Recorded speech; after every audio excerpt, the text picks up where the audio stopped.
Sa mapagpalang umaga po sa ating lahat at welcome po sa ating first worship service dito po sa Day by Day Christian Ministries. Tunay nga pong matapos ang ulan, mas masarap ma-realize na merong sinag ng araw pagkatapos nito. At sa atin po naman, napakasarap isipin na tayo ay may pagkakataon pang muli upang makaranas ng renewal, ng pagmamahal, pagpapala ng ating Panginoon. Pakibati po ang ating mga katabi ng isang magandang umaga. Pakingitian na rin po. At tayo po ngayon ay magsitayo para sa ating pambungad na panalangin.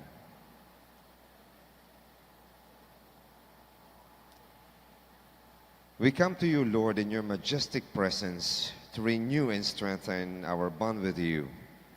So once again, we can find comfort because we are home. Come to us, Lord, and fill us with your most Holy Spirit.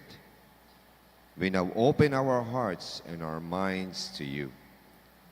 Calm the storms inside us. Dissolve our anxieties. We let go of our worries. We submit to you. And as we ask you these, may we once again humbly beg for your pardon and forgiveness. You know us, Lord, more than anyone else, and you see our thoughts, the contents of our minds and our hearts. We cannot hide anything from you. And now, Lord, we acknowledge that we are sinful. Wash us clean with your perfect love, so that once again we can be reconnected to you, our asylum of peace. You have done great things for us, Lord, and there is no one like you. And we are grateful because at a time when we are weak and poor, you came to our aid. You have shown us favor, though we are unworthy to receive such blessings from you. We thank you, Lord, for this opportunity to personally speak to you, have fellowship with you, and breathe out our concerns. We know that you're always there for us and ready to listen. You loved us just the same in spite of our failures to recognize your subtle ways of providing us with your care and protection. And today, Lord, we lift up your speaker. Your words spoken through him will be the food of our souls, the lamp upon our feet, and the light of our lives. Continue to bless him, Lord, with the wisdom as he leads this flock closer to you, to know you better so we can serve you better. And also, Lord, please bless all the people who selflessly devoted their time to make this celebration solemn, meaningful, and fit for your purpose. We raise our personal concern to you, Lord. Dissolve them, Lord. And may we include your guidance for the welfare of this country and this world. All in Jesus' name. Praise the name of our Lord. Glory to him who sits on the throne. We glorify your name, Lord God, the most holy of all. We praise you, Lord God, for we believe that we are in a holy place. You are our holy God, and we thank you. We glorify you. We magnify your name. We praise the Lord. We celebrate your victory. We celebrate your goodness. Hallelujah.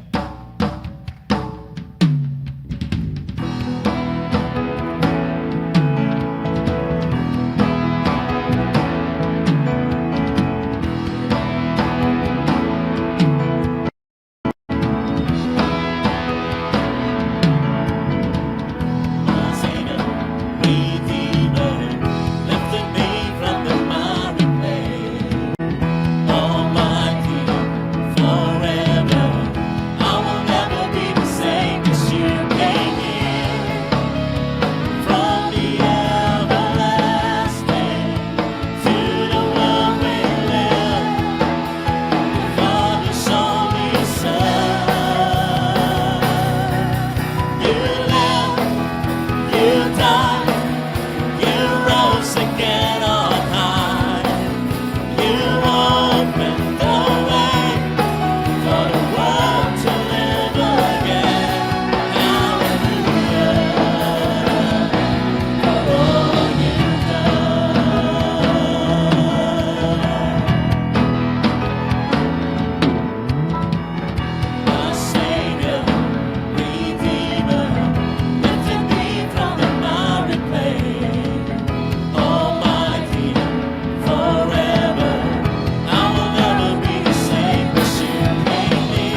narito po kaming lahat ng inyong mga anak na nakikisa sa lahat ng kapatiran na nagdadaos ng pananambahan ngayon. Dalangin namin, Panginoon, na kayo po ay manahan sa aming mga puso. Manaog po kayo. Dalangin po namin, Panginoon, na kami po ay hipuin ninyo. Yakapin kung kinakailangan. At makapaghayag po kami ng pinakamalalim na pagsamba namin sa inyo. Mahal na mahal namin kayo, Panginoon. Purihin ka, O Diyos.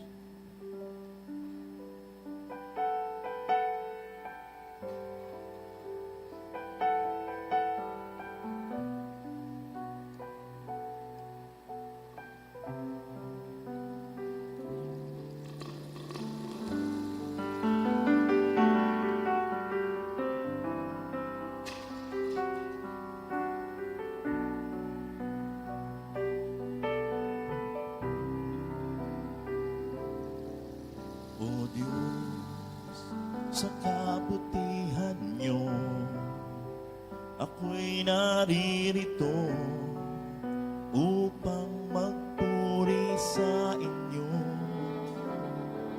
O Diyos, sa kabanalan niyo, nalulugod ako, buhay ay iaalay ko.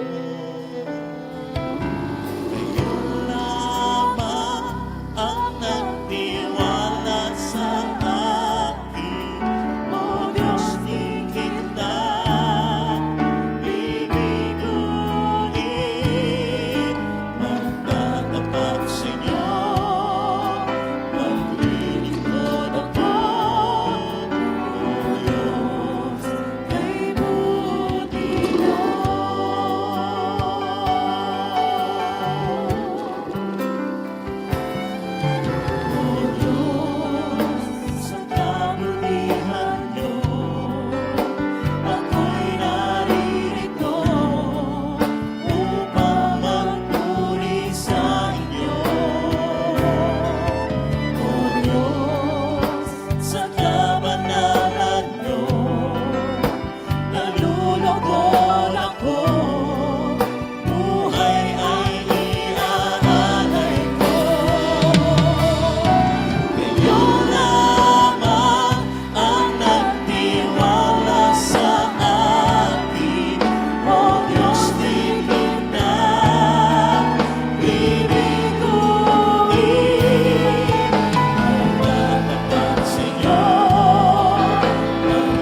say thanks for the things you have done for me.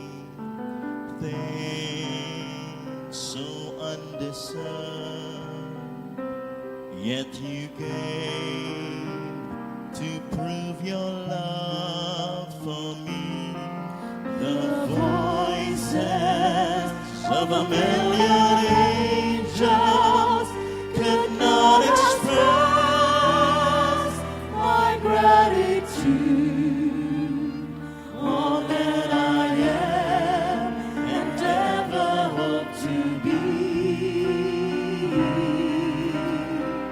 I owe it all to you. To God be the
life. We thank you. We praise you, Lord God.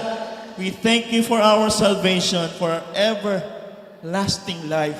Maraming salamat po, Panginoon, sa pananambahan namin ngayon na tunay nga po nandarama na namin ang inyong presensya. Maraming salamat po dahil kami ay pumarito dahil alam namin, naniniwala po kami na hihipuin niyo po kami at makakatanggap pa po ng mas maraming pagpapala kung kami magtitiwala sa inyo. Pinupuri namin kayo at pinasasalamatan. Maghari po kayo sa pangalan ng Panginoong Hesus.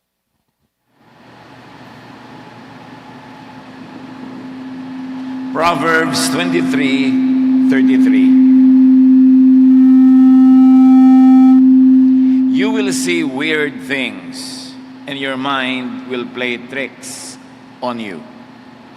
Marami kayong mga makikitang kakaiba at paglalaroan kayo ng inyong guni-guni.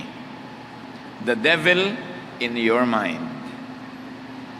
Salamat, Panginoon, dahil kayo ay liwanag, katotohanan, kapangyarihan, kagalingan. Nawa ang inyo pong mga pagtuturo ay maging ganun ang talab sa amin ngayon. Maliwanagan, matuwid, gumaling, mapalaya. Mangusap po kayong may kapangyarihan, gamitin nyo inyong lingkod na kasangkapan at ang mga anak ninyo ipagpalain ng inyong kaliwanagan. Father, we thank you. We seek your truth. We seek your power. In the name of Jesus, your Son, our Lord and Savior. Maraming mga tao ay nabubuhay sa sobrang pagbagabag ng kanilang budhi. Many people suffer from needless guilt feelings. Many people live half lives in fear of committing sin. Sa takot na magkasala, sa takot na magkamali, maparusahan, masyadong playing safe sa buhay. Marami na tuloy na pwedeng mga kasiyahan at kaligayahang malasap pero hindi nararanasan dahil sobrang takot. Sobrang takot na magkamali.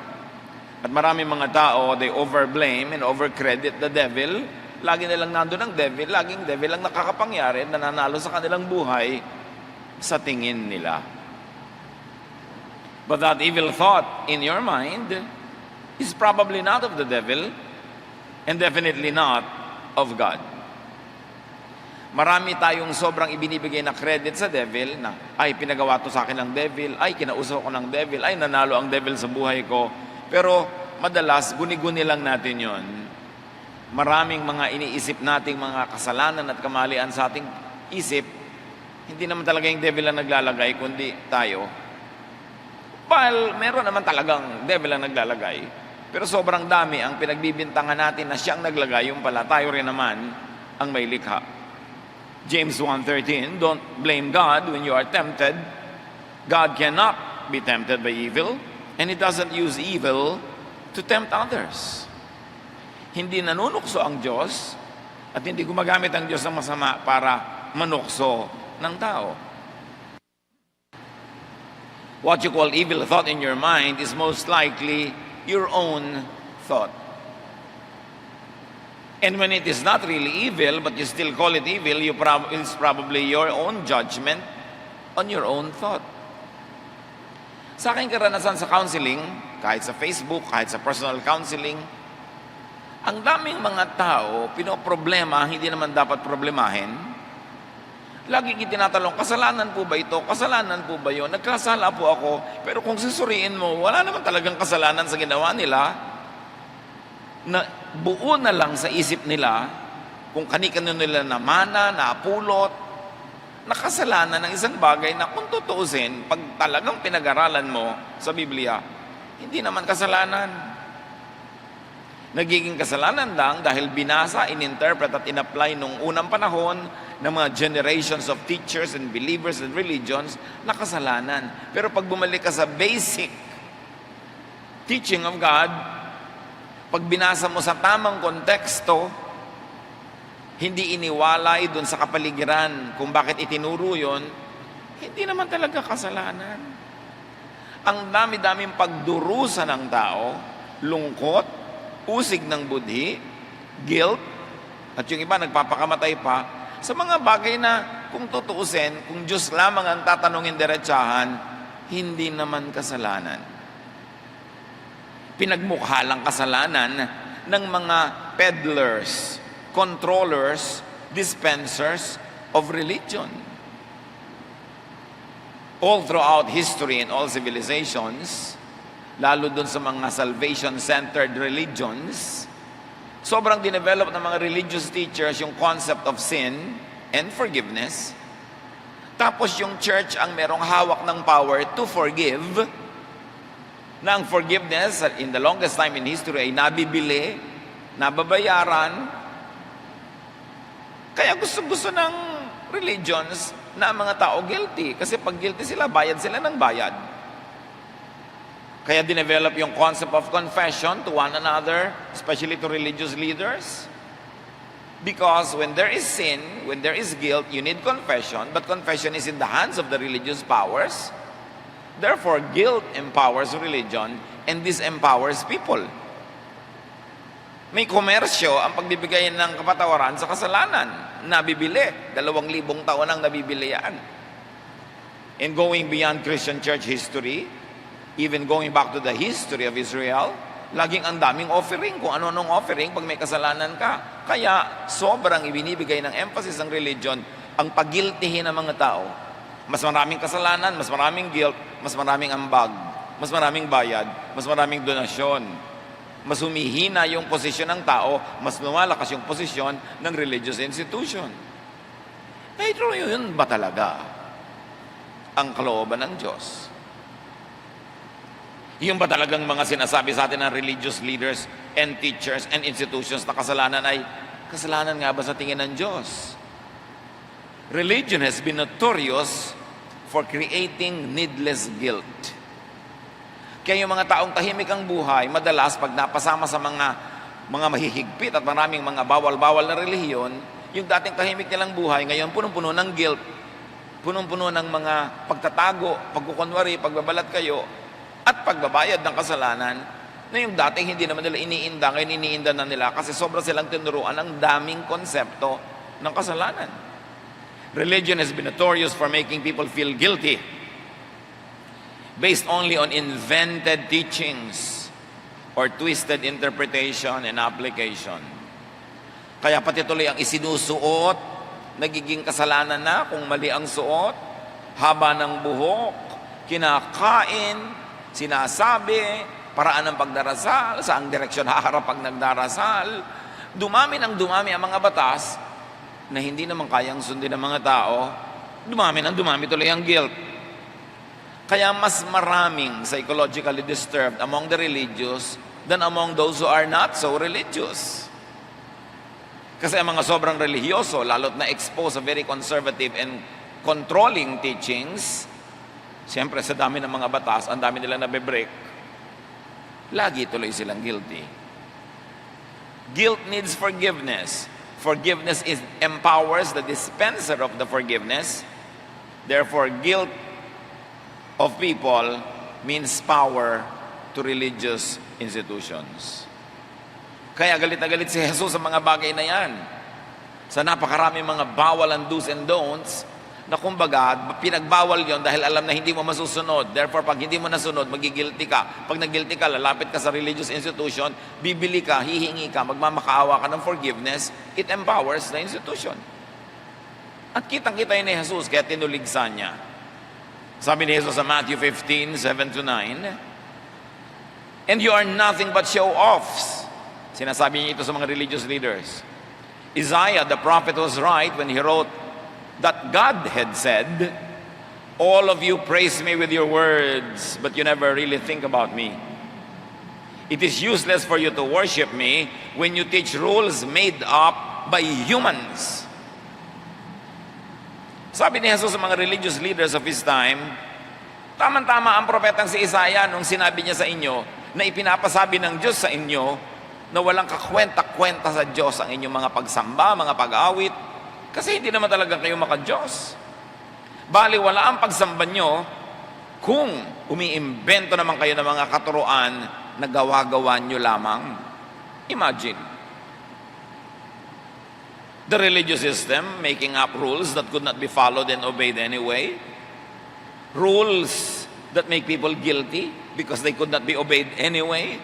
and rules that only steal, kill, and destroy life. At sabi ni Jesus, I came that you might have life and have it to the full. Why? Exaggerated religion takes away life, the fullness of life. Lahat bawal. Ang lapad-lapad ng kalsada, pero pwede ka lang dumaan doon sa makitid na guhit na puti sa gitna. Samantalang pwede namang umurong ka pa sa kaliwa o sa kanan para lumuwag, pero ang kitid. At pagkakabisala, konting pagkakamali, kailangan mo na naman ng forgiveness. Guilty ka tuloy, bumibigat ang damdamin, bumibigat ang puso imbes gumaan. Kaya sabi ni Jesus, come to me all of you who are tired and heavy laden, and I'll give you rest. Rest from what? Rest from all the man-made and invented rules that you cannot follow anyway, making you feel bad. A particular sin or guilt could possibly only be according to people, to others. Kaya iba-ibang sekta, iba-ibang grupo, ang daming dumadagdag ng mga rules. Pati kung paano mo hahatiin ang suklay mo ng buhok, anong isusuot mo pag linggo, gaano kahaba ang iyong palda, dumami yung rules. Ano ang dapat na recipe ng tinapay na kinakain sa Lord's Supper, ano ang pwedeng kantahin, anong instrumento ang hindi pwedeng tugtugin, ang dami. Imbento lang lahat ng tao. A particular sin or guilt could possibly only be according to conditioning or nurture. Bakit nagigilty ka tungkol sa isang bagay? Merong dalawang batang babae, nakita nila yung auntie nila, nagbiyahe, nagsakay ng mga sasakyan, nagbiyahe, nakapants. Ang dalawang batang babae ito, palibhasa at lumaki sa isang very conservative church, sa kasalanan magpants sa babae, agad-agad sila nag-pray together. Inihihingi nila ng tawad sa Diyos ang auntie nila na nakapants. Meanwhile, their other cousins are not bothered by it. Simply because the religious exposure of these two groups is different. The exposures are different. In other words, may mga ikinakagilty mo, hindi dahil galit ang Diyos, kundi dahil pinalaki ka lang, hinubog ang utak mo na dapat kang magilty tungkol doon. Bakit may nagigilty pag kumain ng dinugan? Merong hindi. Meron naman nagigilty pag kumain ng dinugan na walang puto. Pero pag may puto, hindi nagigilty. Iba-iba kasi ang turo na nadinig. Kaya sabi ni Jesus, at dami niyong inventong katuruan. Mga katuruan tungkol sa pagkain, ito mga hindi pwedeng kainin. Sabi niya, it's not important what gets into the mouth, but what gets out of it. Pinalaya ni Jesus ang mga Israelita sa mga rules ng diet. Mga rules na, Biyernes na ng gabi, walang lalabas ng bahay. Sabado ngayon, walang kikilos kasi holy sa Diyos ang Sabado. Ang daming ginawa ni Jesus na himala at pagtatrabaho sa Sabado para baliin yung guilt ng mga tao pag meron silang kailangan gawin pag Sabado. Sabi niya, Sabbath was made for man, not man for the Sabbath. And you can go on and on and on with so many examples na ang daming batas ng relihiyon ng Israel binasag ni Jesus. Hindi dahil si Jesus ay lawbreaker. Kasi hindi naman talaga galing sa Diyos yung law. Dinevelop lang ng religion. Ang choice mo lang naman ganito Jesus was a lawbreaker, Jesus went against the will of God, or because Jesus is the Son of God, the perfect image of God, the incarnation of God, itinuwid niya ang mga baluktot na paniniwala na libong taon na kumukubabaw, nag-enslave sa mga tao.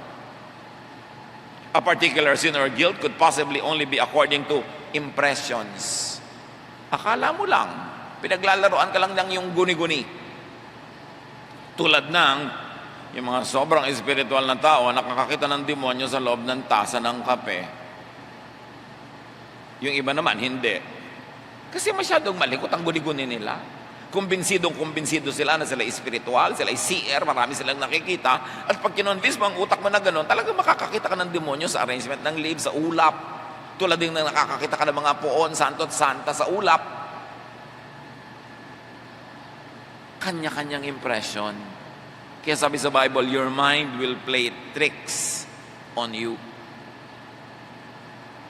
Psalm 51:3, I know about my sins and I cannot forget the burden of my guilt. Nakita nyo, burden, kakambar ng guilt. Because to be guilty is to be tortured. Therefore, it is hell in your heart. But sinfulness or guilt could only be a state of mind. and not an actual judgment of and by God.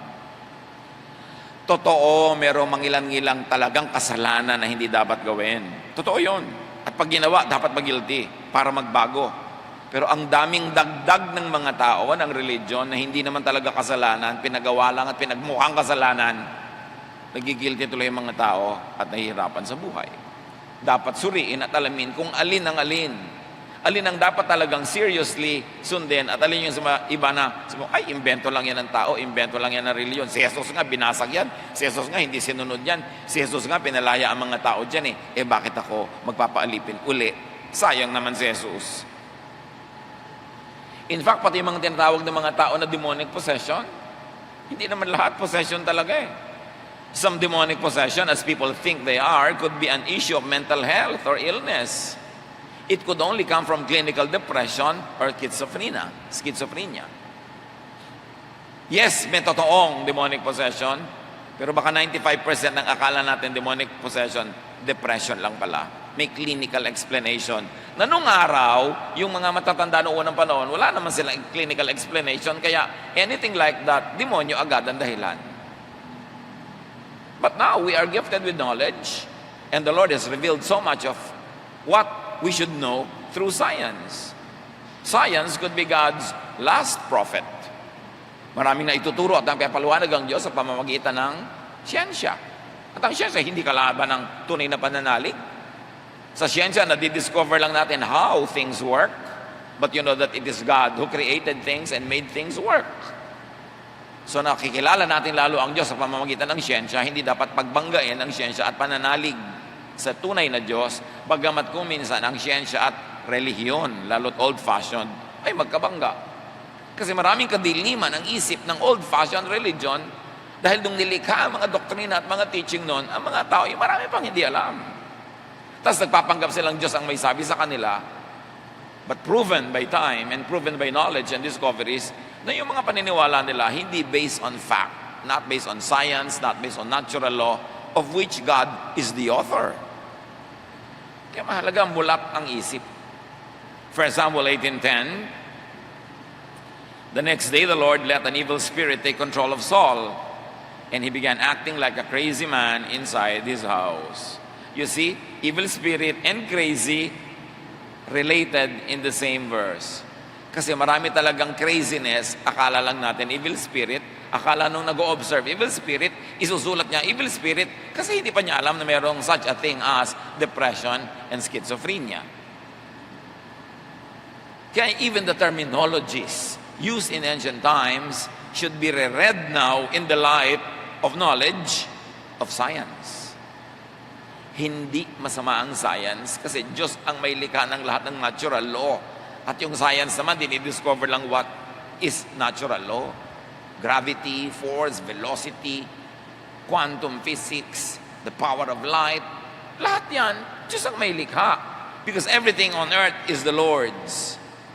All who live in it. Everything was created by God. So sinfulness, especially based on unenlightened teaching, could only be according to one's self-manufactured thought or belief or mind. It could only be according to one's conditioned thought, belief, mind. Bakit naman nung araw sa Old Testament, condition silang mag-isip na entitled ang mga lalaki magkaroon ng maraming asawa, lalo at sila ay mga patriarchs na entitled kahit si Abraham na anak ng kanyang katulong na babae, na entitled si Jacob na magkaroon ng dalawang asawa, etc., etc. Bakit naman biglang sa New Testament, hindi na? Kasi naiiba yung culture, naiiba yung needs, naiiba yung politics, naiiba yung dynamics of family. Because these rules were crafted and developed as civilization developed. Hindi naman como sinabi 5,000 years ago na ganitong gawin mong pagluluto, ngayon, ganyan pa rin ang gagawin mo kasi nakondisyon na yung utak mo sa ganung uri ng pagluluto. Dapat nagre-react ka to ever-growing knowledge, to your context, to your needs. Parang yung isang babae na pag nagluluto siya ng isang mahabang pata, leg ng baboy, binabali niya Tapos itinanong siya, bakit lagi mong binabali yung binebake mo na pata? Ang laki-laki ng oven mo. Sabi naman niya, kasi yan ang kinaagisnan ko na ang nanay ko tuwing nagluluto siya ng pata, binabali niya. Yung pala naman, kaya binabali ng nanay niya, ang liit-liit ng oven nila nung araw, hindi kasya. Pero ngayon, laki-laki na ng oven niya, kasya kahit sumuot siya, kasama pa siya. Binabali pa rin niya, kasi nakatali yung utak niya sa isang matandang pag-iisip, na ngayon ay pwede nang ibahin, kasi lumaki na yung oven niya. At ganon din sa maraming bagay sa ating buhay. Nakatali tayo sa mga matandang pag-iisip. Well, may mga matandang pag-iisip na hanggang yun, effective and powerful. Pero maraming hindi na. Dapat mo nang baguhin. Hindi nagbabago ang Diyos, hindi nagbabago ang katotohanan, pero nagbabago yung realidad mo pang araw-araw kung papaano at kung saan gusto ng Diyos na ikaw ay lumaya, magkaroon ng buhay na masagana at masaya. Kaya sabi ni Lord, come to me all of you who are tired and heavy laden, I'll give you rest. Pagod na kayo sa pagsunod sa mga kaugaliang hindi na bagay sa inyong panahon.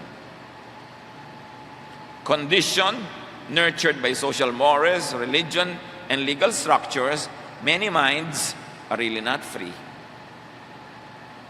And because iba-ibang conditioning, kaya iba-ibang kabihasnan, iba-ibang community, iba-ibang lipunan, iba-iba rin ang kinakagilty. Iba-iba kasi ang kultura. So it is possible that you only think and you believe that you sin, but actually you are not sinning. Bago naman tayo agad-agad biglang gawin lahat ang akala natin bawal, suriin muna, kasi meron talagang hanggang ngayon, hindi dapat gawin. Pero konti na lang yun, pinakonti na ngayon ni Jesus Remember, Israel had 10 commandments and 610 other commandments called mitzvots. Pwede bang dumaan na maghapon na hindi mo ma-break yung isa man lang sa 610? Sabi sa Bible, when you obey one and not obey the others, when you obey all and not obey only one commandment, it's as good as not obey yung all. So guilty ka araw-araw. Kaya pinagaan ni Jesus ang buhay, konting-konti na lang ang itinira niyang bawal. Tapos maraming mga Kristiyano ngayon, lagi ang isip, bawal yan, bawal yan. Bawal po ba to? Bawal po ba to? Ang laman lagi ng utak nila kung ano yung bawal. Kasi ganoon ang korte ng utak nila, kahit panganak kay Jesus na hindi pa lubos na nauunawa ang ginawa ni Jesus sa law at sa mga tao. Sometimes you consider yourself sinful when you break your own belief and thought, when you break what you believe in. But the question is what you believe in really what God wants you to believe in? Or is it there in your mind only because somebody placed it there? Not necessarily God, though sometimes in the name of religion. So may mga guilt na ikaw lang ang may gawa o inilagay lang ng tao sa iyo. Tulad ng may mga babaeng pinalaki ng lola at nanay nila na kailangan babae ka, lagi ka nagsasakripisyo, lagi ikaw ang huling-huling matulog, lagi ikaw ang pinakamaagang gumising, dapat lahat, ganyan. Kaya tuloy pag hindi mo nagagawa ngayon na ikaw na ang nanay, ikaw na ang asawa, guilty ka kasi pinalaki ka ng lola mo na dapat ang babae ay super masakripisyo. Ang sinasabi pala ng lola mo noon, yung siya at yung nanay mo na hindi naman sila empleyado noon, nasa bahay maghapon. Pero ikaw, empleyado na rin, katulad na rin ng husband mo. Pareho lang kayong umaalis, nagtatrabaho, bumabalik na pagod. Tapos gusto mo pa maging superwoman kasi pinalaki ka ng lola mo na ganun dapat. Naiba na ang panahon. Kaya dapat ang tao, tinitingnan, ano bang sasabihin ni Kristo tungkol sa case na to? Dapat ko bang i-guilty to? Dapat ko bang i-guilty na ang binibili ko na lang na damit, wash and wear, hindi ko na pinaplansya, ikinukula, ina-almirol? Kasi nagtatrabaho din ako sa labas ng bahay.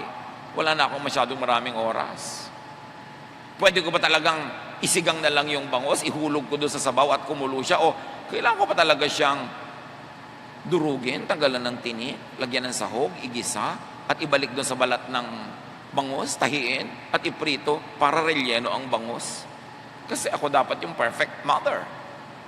Maraming kinakagilty na hindi dapat. Therefore, to not sin, or to not seem to be sinning, to be sinless, at least in your own mind, do not have invented rules. Minimize rules. Kahit sa isang tahanan, To minimize sobrang guilt, minimize rules. May mga bahay na lahat dapat at home, 7 o'clock, magdi-dinner sabay-sabay. With the traffic in our city now, can you do that? Dapat lahat nasa family lunches pag Sunday. Pero may mga times talagang you don't feel good. May mga times na may mga company outing, pero guilty ka kasi dapat. Ang daming dapat. Dapat ganito, dapat ganon. Marami tayong ini-invent the rules. Na yes, may konting pakinabang, pero pag i-compare mo sa maraming at malaking ibinabayad, nagiging pampabigat ng buhay. May mga hindi pwedeng magdamit ng hindi planchado, may konting lukot. Understandable lang ngayon yan, yung medyo lukot-lukot, yung parang parang nilamutak, kasi busy ang tao. Hindi na katulad nung araw that you had all the time in the world na maging perfect planchadora. May mga bagay na pinapalampas na lang para lumuwag ang buhay. Do not subject yourself to needless rules. Pag napasali ka sa grupo, lalo sa isang relihiyon na ang daming bawal, araw-araw, tad-tad ng guilt ang buhay mo. Imbes gumaan, bumigat. And change the rules that are only man-made. So examine the rules if they are really from God. And to be free, change your attitude and mind about the rules. Pinag-uusapan natin mga rules dito, yung gawa lang ng tao, hindi talaga galing sa Diyos. O yung akala ng iba galing sa Diyos, pero inimbento lang pala ng mga religious leaders. Kaya importanteng manuri.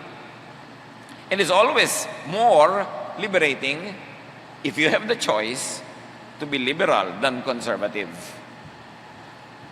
Mas marami kang luwag kung hindi ka masyadong conservative. Romans 7:7, anong sabi ni Paul?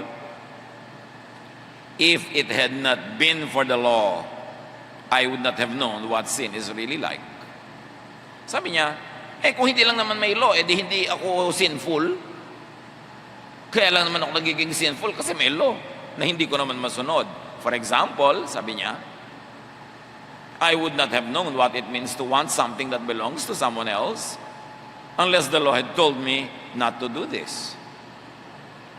Sabi niya, kaya ako maraming guilt dahil sa law. Dahil maraming bawal. Kung hindi naman bawal at hindi ko alam na bawal yan, di hindi ako guilty. So the more law that you know in your mind, the more guilty you become. Sabi ni Paul. Meanwhile, sabi naman ni Jesus, Matthew 5:17, do not think that I have come to abolish the law or the prophets. I have not come to abolish them, but to fulfill them. So magdadalawang loob ka. Ano? So yung law, tuloy pa rin. Kasi hindi daw inabolish ni Jesus. Pero, finulfill niya. Anong ibig sabihin nun? That Jesus took upon Himself the sins of the world.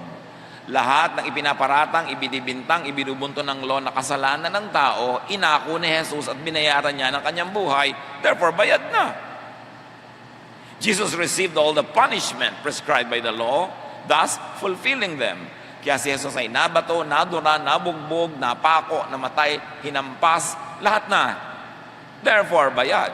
Isaiah 53:5, referring to Jesus, as many Christian scholars would say, but He was pierced for our transgressions.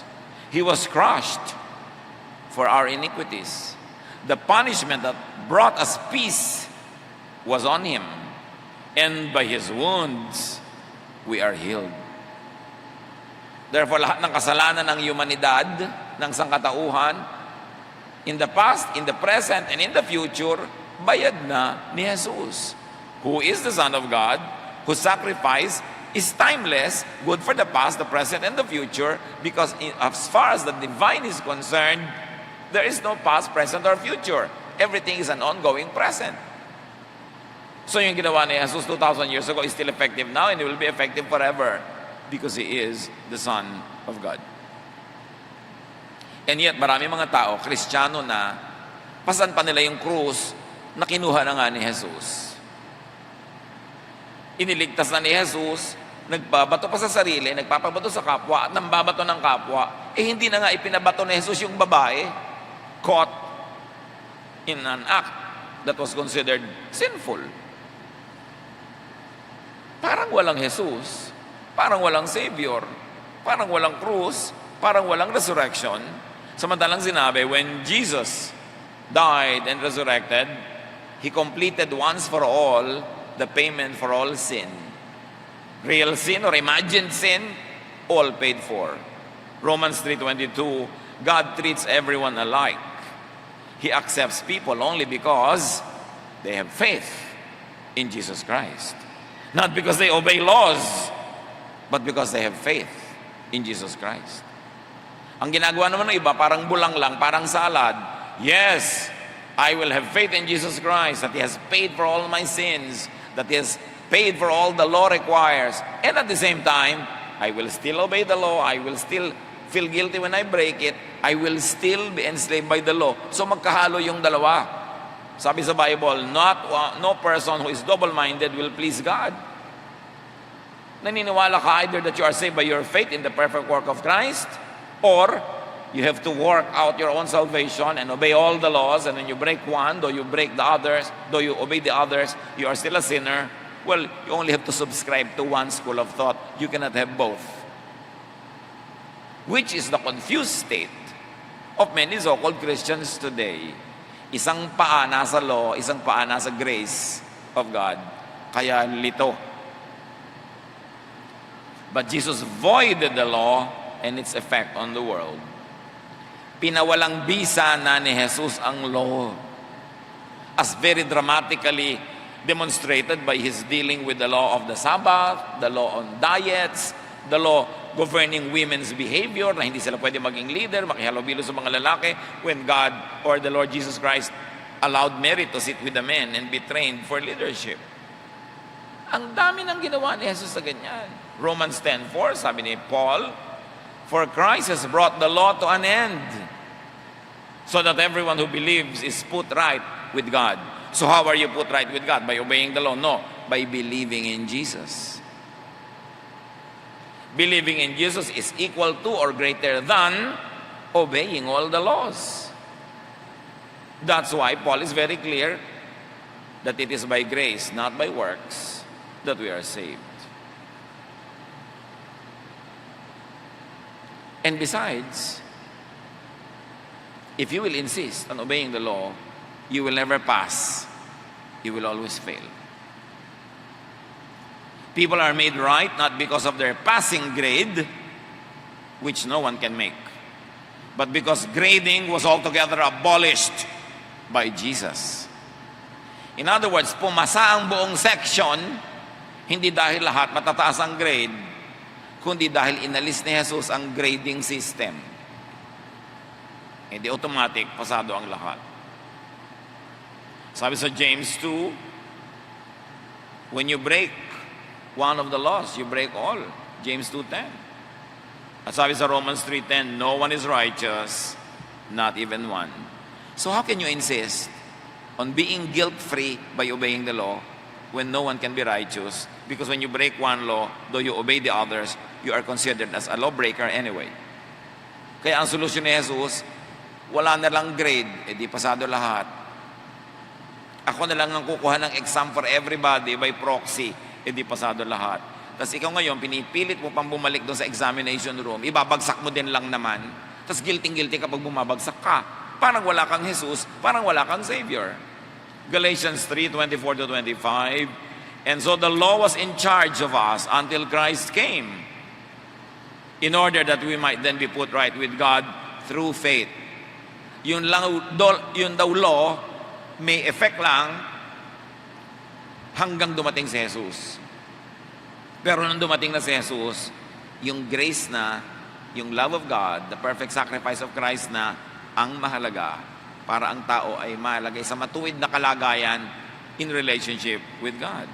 Verse 25, now that the time for faith is here, the law is no longer in charge of us. Pagkatapos, tanong kayo ng tanong, pwede ba akong kumain ng dinugan? Pwede ba akong may gawin pag sabat? Pwede ba akong ganito? Pwede ba akong mag-pants? Pwede ba akong... Puro law yan eh. Bakit nandiyan pa ang utak ng tao? Sinabi na nga, the law is no longer in charge of us. Isa na lang law ang natira, yung ginawa ni Jesus. Love one another. So, bawal po bang mang-agaw ng asawa ng may asawa kasi wala na palang law? Loving ba yon? Oo, love na love ko po yung lalaki. Yung asawa niyang babae, love mo ba pag inagaw mo yung husband niya?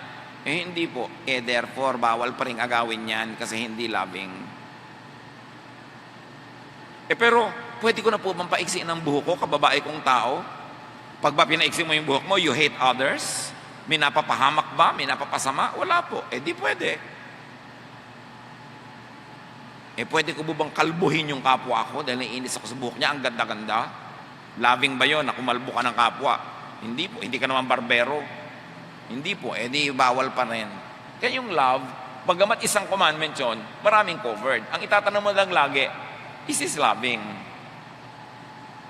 Para yung mga, kung anong kulay ang isusuot mo, di pwede ko na po palang pagpupunta ako sa church, ang isusuot ko na lang, band-aid. O medyo conservative po ako sa lawn pass. Tatapalan ko na lang po ang mga delikadong bahagi ng aking katawan. Loving ba yun? Maganda naman po ang katawan ko. Nalito naman lahat ang lalaki tuwing dumadaan ka. Nag-away sila ng mga asawa nila. Loving ba yun? Hindi po pala. Therefore, takpan mo yung katawan mo. Yun ang loving. So, malaki yung ibig sabihin ng love. Hindi naman inalis ni Jesus lahat ng law Pero isang itinira niya. Pero ang dami-daming wala ka naman nagagawang mali sa kapwa, wala kang inaagawan, wala kang ninanakaw, tapos nag-enjoy ka, tapos magigilty ka. Yun ang sinasabi ni Jesus, be free. Romans 3:28, we see that people are acceptable to God because they have faith and not because they obey the law. Tulad ng prodigal son na tinatawag. Di ba hiningi niya lahat ang pera, mana mula sa tatay niya, naglustay siya, nagpakasarap, nag-enjoy, tapos naghihirap, umuwi. The prodigal son broke the law. But his faith in the Father saved, restored, and uplifted him. Kung susukatin yung prodigal son by the law, guilty. Hiningi ang mana niya nang wala pa sa oras, naglustay, nagpakasarap, nagpakalayaw-layaw. Pero hindi yun ang mahalaga Ang mahalaga, naniniwala siya na mabait ang tatay niya, tatanggapin siya. So umuwi siya, tinanggap nga siya. Inungkat ba ng tatay kahit any of the laws? Hindi. Kasi naniniwala yung tao na yung tatay niya mabait, tatanggapin siya kahit katulong na lang. Pero tatanggapin siya. At ang umiral, yung love of the Father, not the law. And that Father in the story of Jesus, of the prodigal son and the Father, is really about our Father in heaven. Pag umuwi ka, bumabalik ka sa Diyos, hindi niya inuungkat anong law ang binrake mo, ano dapat ang parusa niya. No, umuwi ka, naniniwala kang mahal ka niya, tinatanggap ka niya. Tulad ng unconditional love ng Father of the so-called prodigal son. Malinaw kay Jesus, there is no more law except one, which is love. John 13:34, a new command I give you. New ibig sabihin, it replaces all the old laws. All the old commands is replaced by this one solitary, singular, powerful command. A new command I give you, love one another. As I have loved you, so you must love one another. Nakita natin yan sa prodigal son's father. Siya yung model. He never invoked nor applied the law to his erring but returning son. Instead, he applied the law of love. So the new question now is, anong verse ang nagbabawal niyan? Bawal ba yan? Ang question now is it loving? Versus, is it lawful, religious, or legal? No, that's already outmoded. The question now is it loving? And if it's not loving, it doesn't mean you cannot do it. You have to ask a second question. Is it hateful of others? Will it hurt others? No. Therefore, you can do it. Because the believer, the Christian believer, is free to do anything that Jesus does not prohibit. But if you will consider everything that Moses prohibits, wala ka nang magagawa sa buhay mo na hindi ka magigilty. Kaya nga, yun ay binayaran na at ngayon ay binaliwala na ni Jesus. At malinaw ang pagtuturo ni Paul, you are no longer under the law, but under grace. Jesus corrected and updated the reading, the interpretation and application of the law. Marami siyang ginawa, kaya sila sabi niya, you have heard this idea, but I'm telling you, it's not that. It is this idea. You have heard that it was said, but I'm telling you, it's like this. Marami siyang itinuwid. At pag hindi mo itinuwid ang pananaw mo, sayang si Jesus. Para namang wala siyang ginawa. Jesus set people free from the law, therefore making people sinless. Not because people are morally perfect, but because Jesus voided the law that makes them guilty. Dati nakalagay no parking, nagpa-park ka, edi masama ka. Ngayon nakapark ka pa rin, hindi ka na masama kasi tinanggal yung no parking sign, hindi na bawal. Alin ang mga hindi na bawal at alin ang totoo ay bawal pa, yun ang suriin. Kasi meron talagang bawal pa. That which is not loving. Loving to you and loving to other people. Loving of you, loving of others. Kaya dapat, yun na ang umiiral sa ating pag-iisip. Loving ba itong gagawin ko or not? Galatians 4:4-5. God sent His Son. His Son obeyed the law so He could set us free from the law. And so we could become God's children. So now to become a child of God is not to obey all the rules, but to believe in Jesus. Parang to obey all the rules, aakyat ka ng bangin, nalaglag ka ng laglag, hindi ka makarating sa ibabaw. Ito ngayon si Jesus, elevator, sumakay ka na lang. Kaya grace, undeserved kindness. Romans 8:2, for the law of the Spirit of life in Christ Jesus has set you free from the law of sin and death. Kasi pag yung old-fashioned law ang pinairal mo sa buhay mo, puro sin yan, therefore puro death. But Jesus is life. Jesus is forgiveness. Jesus is the way to become a child of God. People are no longer under the law. Yet so many people always invoke and refer to verses and laws. Kung gusto mo ng verse, ang invoke mo na lang John 13:34 na sinabi ni Jesus, love one another. This is the new command. This is the new law. Romans 3:21, now we see how God does make us acceptable to Him. The law and the prophets tell how we become acceptable, and it isn't by obeying the law of Moses. Sabi niya, hindi ka dyan maliligtas. And if there is no law, then there is no concept of sin. Then you are not a sinner. Then you should not be guilty. Romans 3:20, all the law does is to point out our sin. So ang ginagawa naman ng law, para lang idikdik sa mukha natin na makasalanan tayo eh. So why focus on the law? Why focus on sin? At sabi pa ng Romans 4:15, where there isn't a law, it cannot be broken. E di kung walang batas, walang lawbreaker. Romans 7:8, but without the law, sin is dead. Kaya, ang mga nananalig kay Jesus ay may buhay na walang hanggan. Hindi dahil perfect ang pagsunod nila sa law, kasi tinanggal sila under the law and they were placed under grace. Therefore, there is no law to break. They are not lawbreakers. There is no sin to commit without the law. Therefore, they are not sinners. Therefore, they are holy. Kaya ang mga tawag sa anak ng Diyos ay holy. Not because you are perfectly moral or morally perfect, but because the laws had been suspended and voided for your benefit. Yun ang deep theology of the life, ministry, death, and resurrection of Jesus. Romans 8:1-2, therefore there is now no condemnation for those who are in Christ Jesus. Because through Jesus Christ, the law of the Spirit, who gives life, has set you free from the law of sin and death. Ang na kay Jesus daw, hindi na uusigin. Wala nang hatulan. Pagharap mo sa Panginoon in that final last day, hindi na dahil masisave ka or not, kundi awarding ceremony na lang kung gaano karaming award ang tatanggapin mo. Pero hindi na para piliin pa kung ikaw ipaparusahan or not. There is no more condemnation for those who are in Christ Jesus. Hindi ka na dadaan sa paglilitis kasi si Jesus dumaan na sa paglilitis.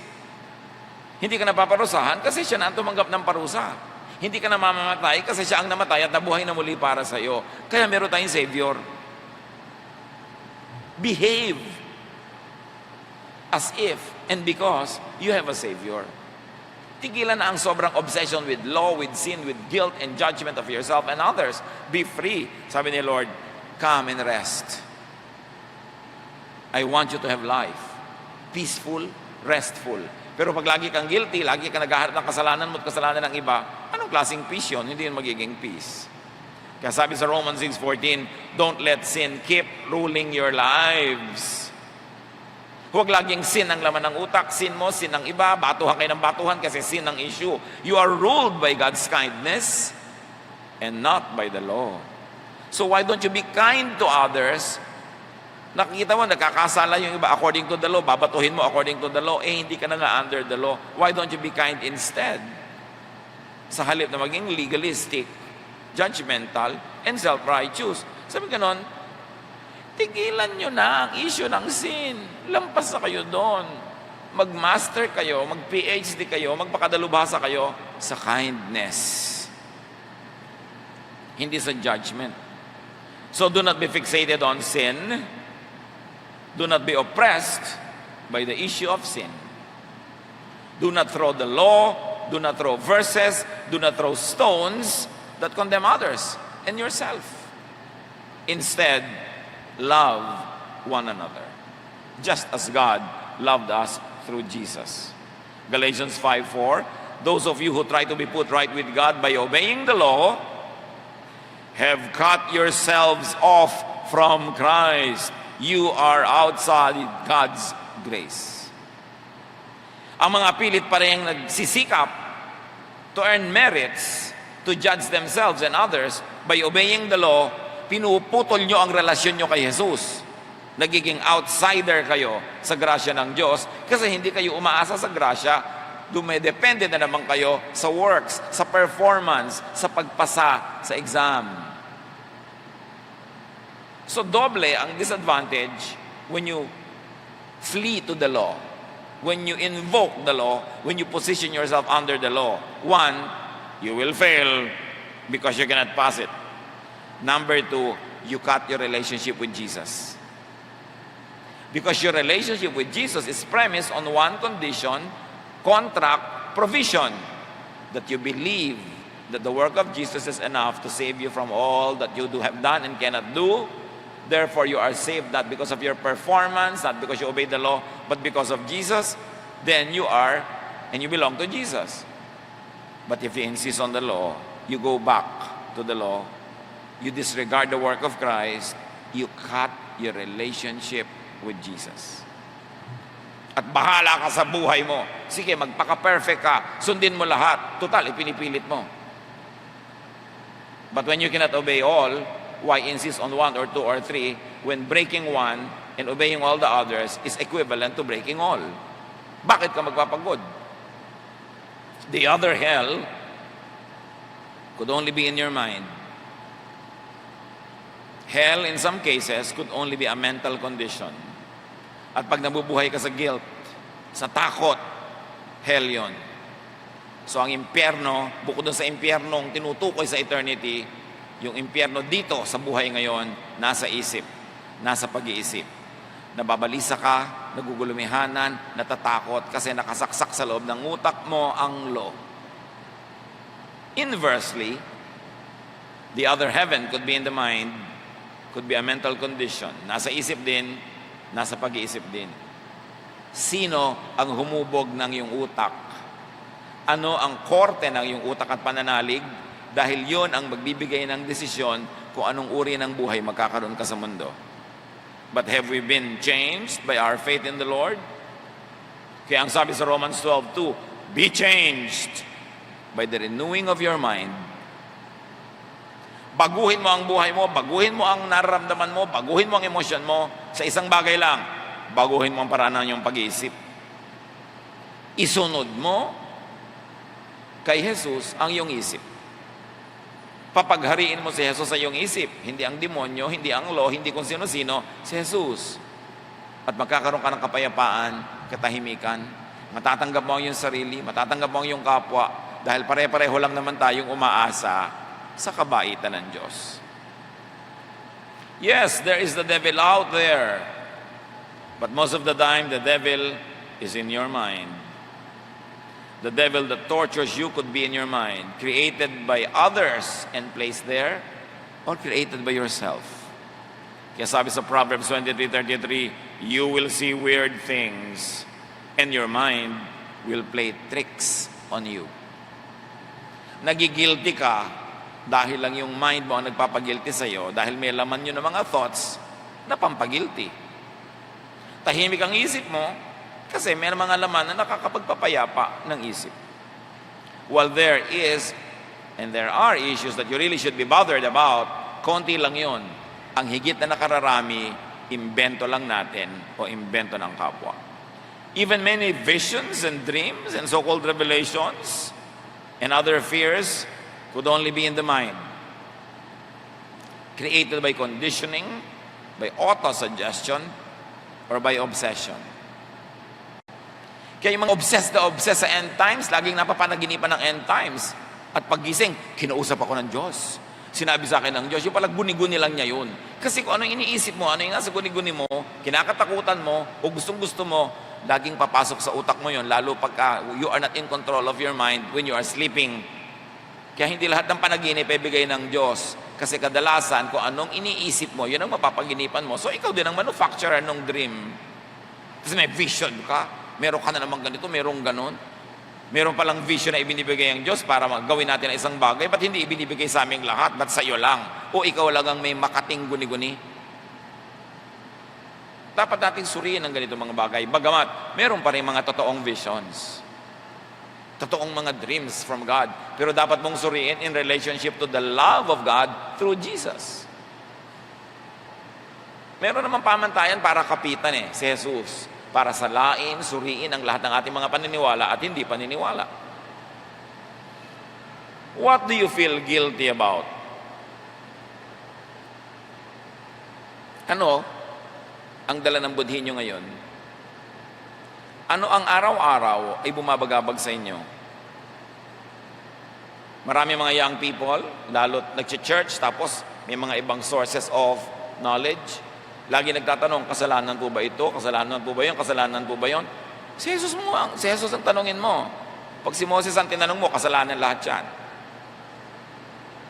Yung ang pumasok ng trabaho pag Sabado, kasalanan na yun sa law Kaya si Jesus ang tanongin mo. Siya ang anak ng Diyos. In the name of Jesus, every knee will bow in heaven, on earth, and under the earth. Jesus is the perfect personification of God our Father in heaven. Sent to give light to the darkened world. To straighten a very crooked path, sent to be the door where there's only a wall that you cannot scale nor penetrate. Kaya itanong mo kay Jesus, your guilt could possibly be caused only by self-judgment and other people's judgment. Nagigilty ka dahil hindi ka first honor, naging second honor ka lang. Ba't ka guilty?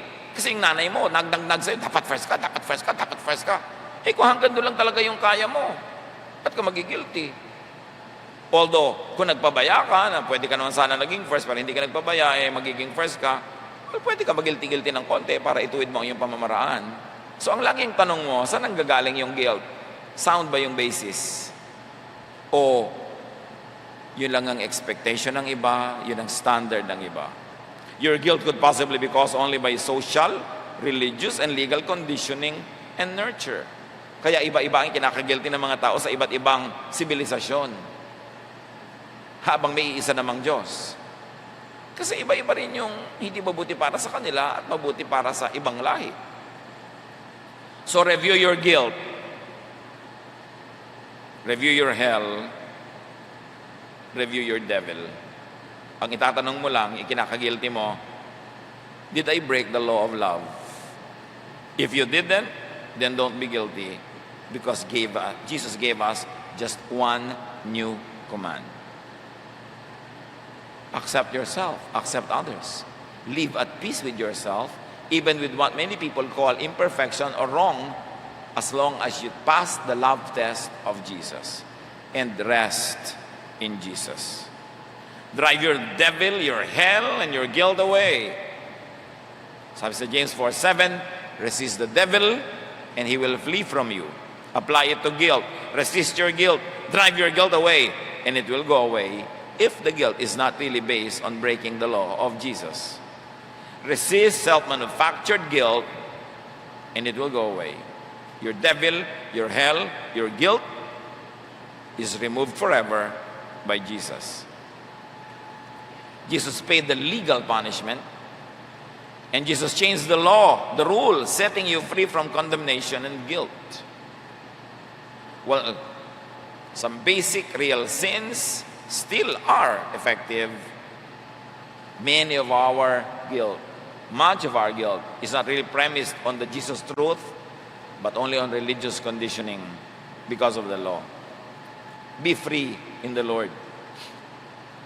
Although it doesn't mean complete freedom for everything, we are free as long as we are loving. John 8:36, so if the Son sets you free, you will be free indeed. Be thankful for, enjoy your freedom in Jesus, and let others enjoy their freedom as well. Dear Lord, we thank you that you love us so much. You recognize that we cannot perform on our own.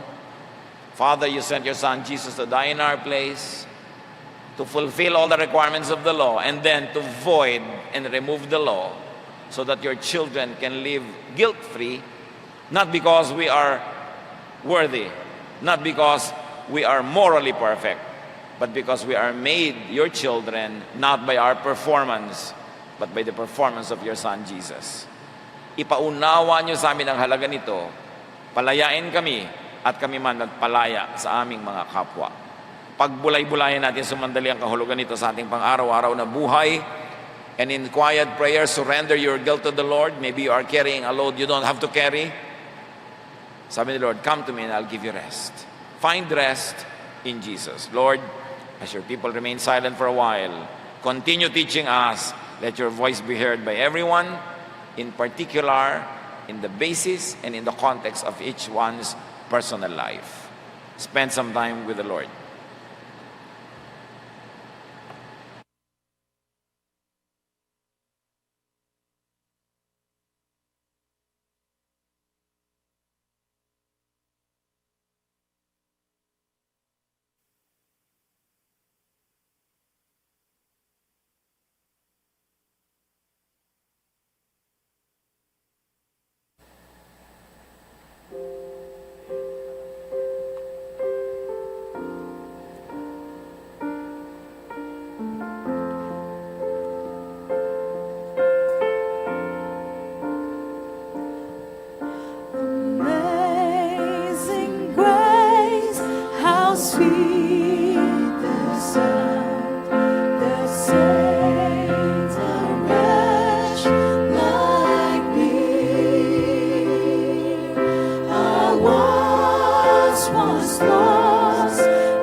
Tayo pong lahat ay tumayo at manalangin.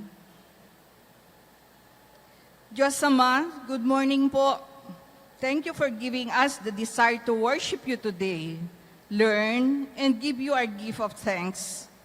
Ngayon po ay maghahandog kami, pero paano magpapasalamat, maghahandog sa iyo? Kung may sama kami ng loob sa aming kapwa o alam namin na may masama ang loob sa amin, ayusin ito at humingi ng kapatawaran o magpatawad. Tulungan mo po na magawa namin ito dahil mahal mo kami. Mahal namin kayo at mahal namin ang aming kapwa. Yan ang pag-ibig. Love one another, and that is loving. At ngayon po, please, tanggapin mo po ang aming handog ng pasasalamat. Galing po ito sa aming isip at puso. Ganon din po ang aming ikapo galing sa biyaya na binigay mo sa amin. This is our prayer in the name of Jesus.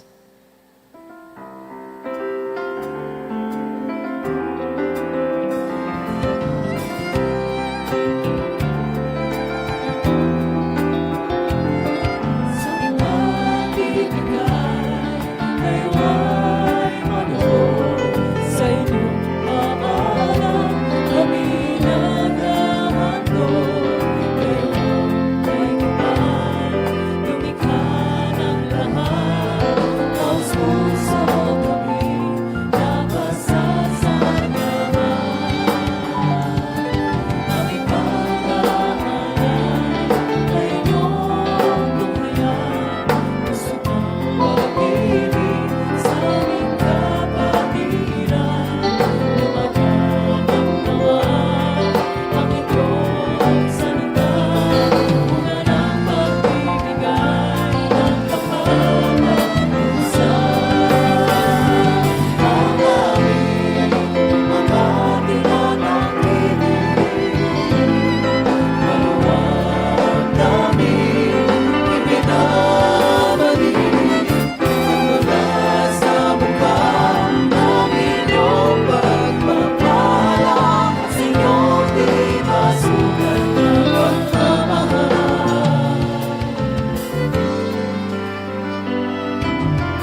Purihin po natin ang ating Panginoon. Ang mensaheng ating po natunghayan ngayong umaga na binahagi sa atin ng ating Kuya Ed Lapis ay may pamagat na The Devil in Your Mind. Sa pagkakataong ito, nais nating i-welcome ating mga first-time attendees o kaya naman po ay mga balikbayan. Kaya kung kayo po ay nakasama namin sa unang pagkakataon o kaya ay dumadalaw sa ating inang bayan, kayo po ay aming hinihilingan tumayo dahil nais po namin kayong makilala. Purihin po ang Panginoon. Kami po ay nagagalak sa inyong pagdating ngayong umaga. Ang mga ushers po namin ay lalapit sa inyo. May abot pong form. Pakifila pa lamang po ang mga impormasyon na hinihingi. At maya-maya po matapos ang ating panambahan, inaanyayahan namin kayong manatili saglit. Dito po sa pating harapan sa black chair section, ang day by day po ay may handog para sa inyo. Matapos po makakuha ng form, maaari na po tayo magsiupo. At muli po ang aming paanyaya sa mga susunod pang mga gawain ng day by day Christian Ministries. Inaanyayahan po ang lahat ng gustong mag-aaral sa Sunday School. Ito po itong linggo na ginaganap po dito sa ating main hall, dito po sa pating yellow chair section. Ito po ay ginaganap matapos ang first worship service at ngayon po ay ongoing ang pag-aaral na may pagmagat na Women of the Bible. Young adult level up, getting promoted at work. Sa mga nais pong dumalo sa seminar na ito, magtungo lamang po sa Master's Hall. Ito po ay mamaya na 1:30 ng hapon. Para sa mga upcoming activities, Happy na, Healthy pa, Part 3. Kulang o sobra, balanseng pananaw sa natural na kalusugan. Isang health forum na kasama po natin si Dr. Eric Francisco. At ang Sining Visual Coffee Painting.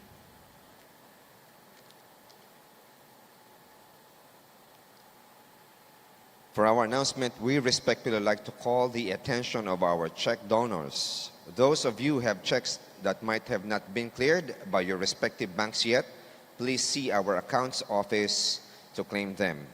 New banking regulations require also old and short checks to be replaced with new ones. Erasures, double embossed printing, eligible written dates.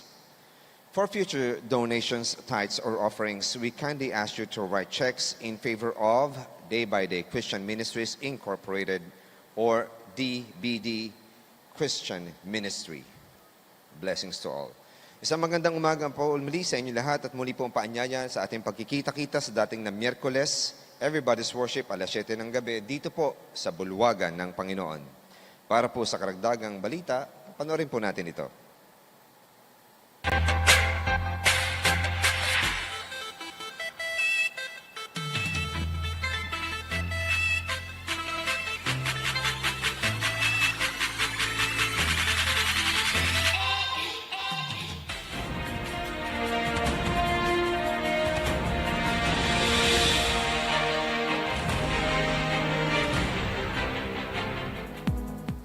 Noong August 5, binuksan ng Sports Ministry ang Day by Day Tatluhan Basketball Fellowship. Ito ay ginanap sa Bayside Court ng Bulwagan ng Panginoon. Masiglang dinaluhan ng mga representative mula sa iba't ibang ministry ang Basketball Fellowship. Gilas ang bawat isa sa laro ng 3-on. Layunin ng Day by Day Tatluhan Basketball Fellowship na palalim patiran sa pamamagitan ng sports ministry. We want everybody healthy. Basketball Fellowship going. So we want to continue to invite everyone dito sa Basketball Fellowship natin, Day by Day Tatluhan. Sali po kayo.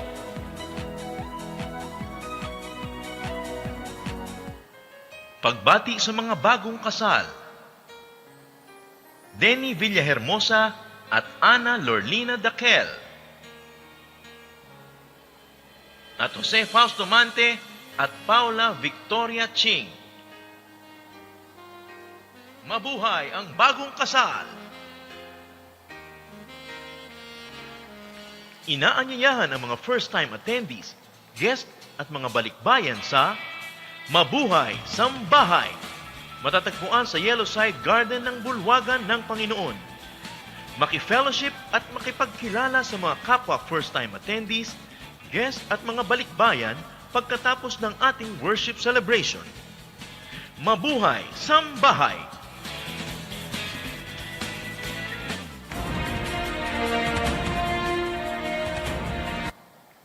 Tayo po lahat ay magsitayo para sa ating pangwakas sa panalangin.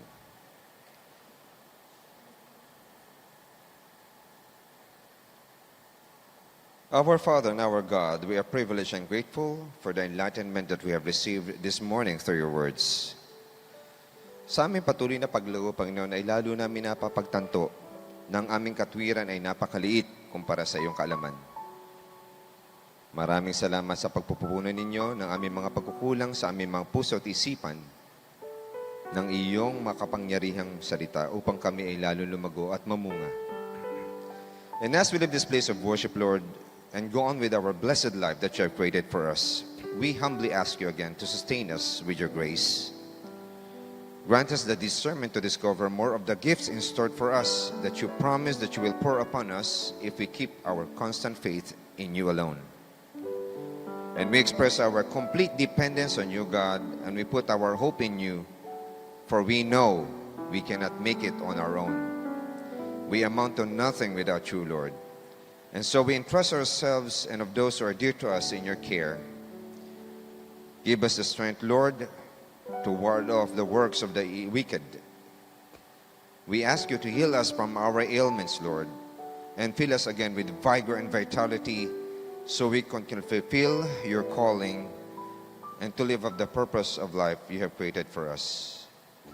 Guide us with the work of your hands, Lord. Keep us in the shadow of your wings all the time. Guide us in the way we should go. Panginoon, lagi mo kaming paalalahanan na sa aming pakikitungo sa aming mga kapwa, kami ay huwag maging mapagusga. Bagkus ipakita mo sa amin ang kanilang mga pangangailangan kung saan kami ay maaaring maging instrumento ng iyong pagmamahal at kapayapaan. Tulungan mo pa kami, Panginoon, na maging mapagbantay sa mga pumapasok sa aming mga isip at ganoon din naman ay maging mapagbantay sa mga lumalabas sa aming mga bibig. Open our eyes, Lord, to the appreciation of the small things that you never fail to shower us day by day. Keep us in the palm of your hands so that we will be calm and peaceful and shielded from the noise and trouble around us. Dismiss us, Lord, with assurance that things will get better and the best is yet to come because we are in you. All this we ask in the sweet name of Jesus.